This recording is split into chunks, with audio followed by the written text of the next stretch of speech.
Hey folks, Brendan here from Bluelight, going live for you in the Facebook group for serving police officers. So if you're watching this on a recording, then and you're thinking, how do I get to join this Facebook group for serving police officers, then check the links below. And also you'll find some links to all the different courses I might refer to, especially the one-to-ones and the webinars.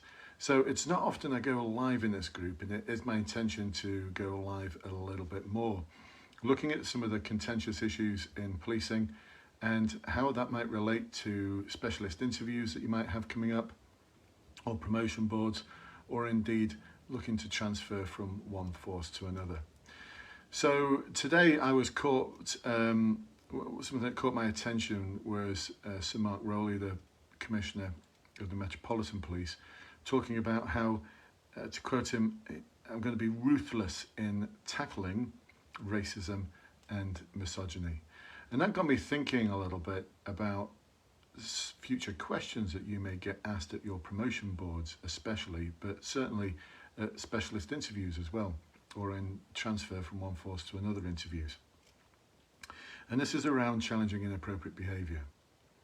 Now, it reminded me of a one-to-one I was doing the other day with someone who's going for the rank of inspector, where we believe in this force, it is highly likely that they will be asked a question about how in the past they have dealt with some inappropriate behaviour, or how in the future they would look to deal with inappropriate behaviour. Now, whenever I ask this question in any of my practice sessions, in my one-to-ones, or in the Enforced Advancement group, this is where we practice on a weekly basis, and you can join that group for just £3.33 a month. I know, yes, you heard me right, £3.33 a month is all it costs to join that group. This is a group where we practice on a weekly basis the sort of questions that you may get asked in specialist interviews in promotion boards. But this one here is one that we focused on in a one-to-one, and we spent a lot of time on it. And the reason why we spent a lot of time on it is because I think it's just, like I said, highly likely that this sort of question is going to crop up increasingly in promotion boards especially.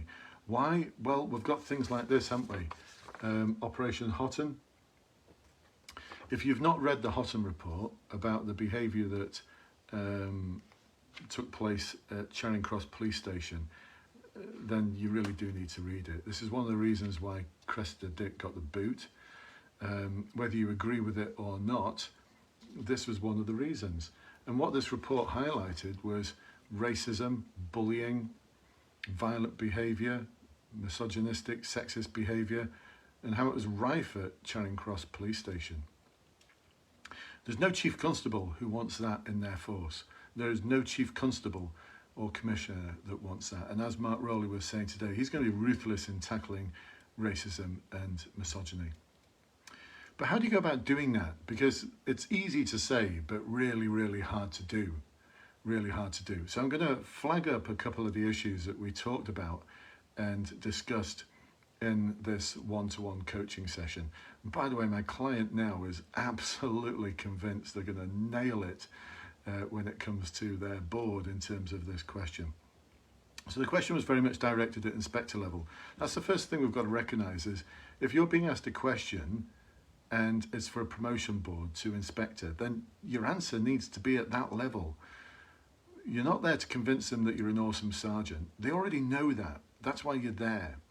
You're there to convince them that you're going to be an awesome inspector, which means that we need to consider the evidence that you're putting forwards, if it's one of those questions that talks about tell me about a time when, or if it's one that talks about in the future, forward-facing question, tell me how in the future you will. So that would be tell me how in the future you will ensure there is a culture where officers are ruthless in tackling racism, misogyny, misogynistic behaviour, and any other form of misconduct. So you may get a question like that, or the question may be, as this individual believes they're going to get asked, tell me about a time when you have challenged inappropriate behaviour.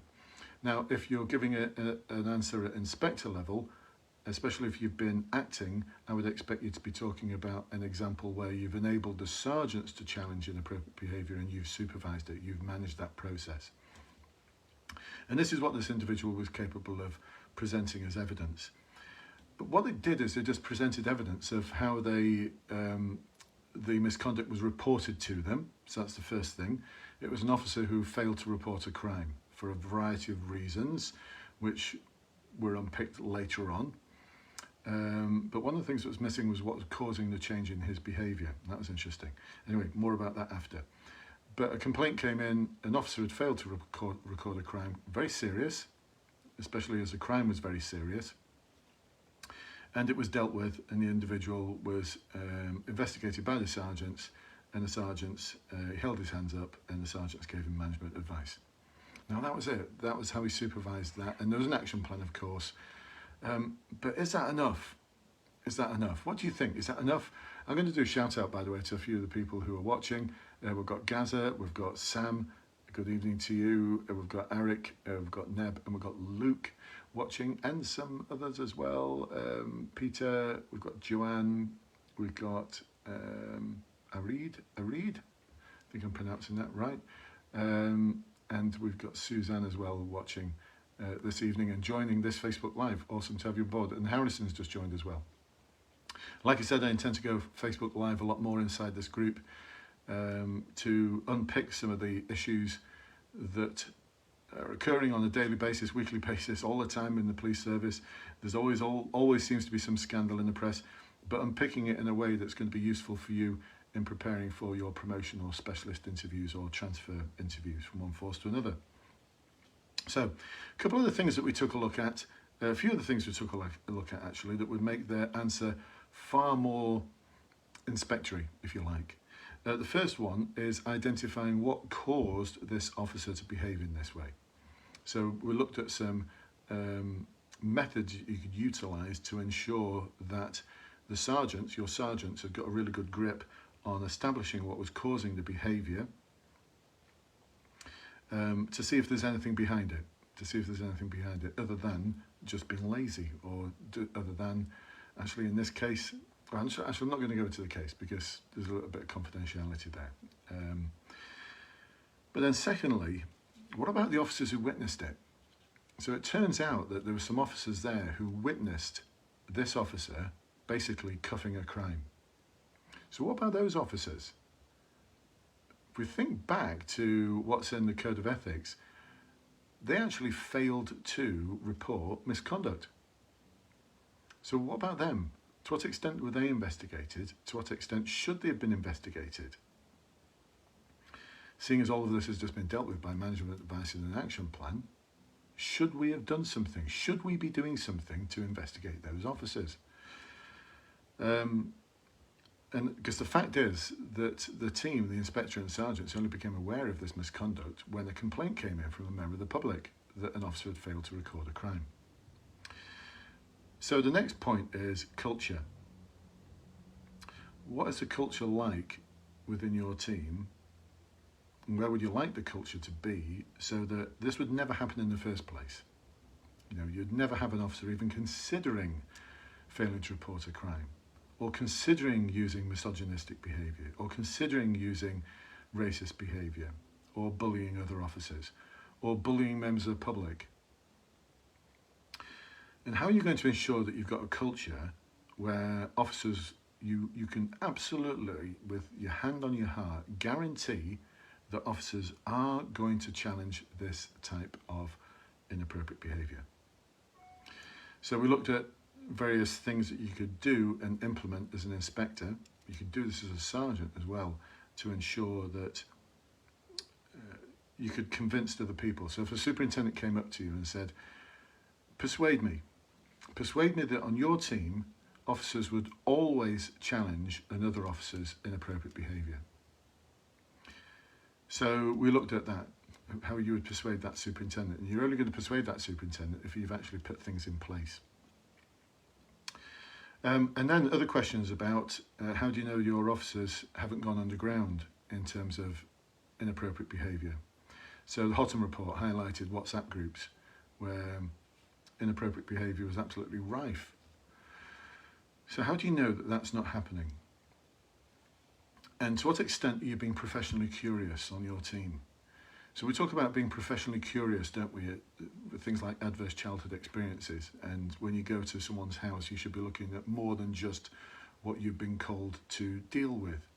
That level of professional curiosity. So what are you doing to listen to the either verbal cues or non-verbal cues? There might be something underground that you're not aware of, that you should be aware of, at level of sergeant or level of inspector, the clues that would enable you then to start being professionally curious about possible misconduct or possible misogynistic behaviour or possible racism or bullying or whatever it might be. Looping back to what Mark Rowley was talking about, being ruthless in tackling racism and misogyny. So how are we going to do those things? So we explored all of this over about 45 minutes and using various different techniques that will work. Well, actually my client believes they'll work. A lot of it came from him through the sort of questions I asked him. Some of it came from me in terms of ideas that you might want to utilise. They're just a little bit different. I think what I'm going to do in the next Enforce Advancement Group webinar is I'm going to pose some questions like this to those individuals who are looking to get promoted, and we're going to thrash out a good answer to the question, how in the future as a sergeant or how in the future as an inspector are you going to ensure there is a culture on your team where misogynistic behaviour, racist behaviour and bullying is tackled in a ruthless way by your officers. Not by you, but by your fellow officers, by your constables, by your PCSOs, by your members of staff. How are you going to enable that culture to happen? You might feel as though you've already got that culture in your police force. Well, I'm going to call BS on anyone who can claim that they are absolutely 100% convinced that there is not even 1% of the Hotton report taking place somewhere in their force, somewhere on their team.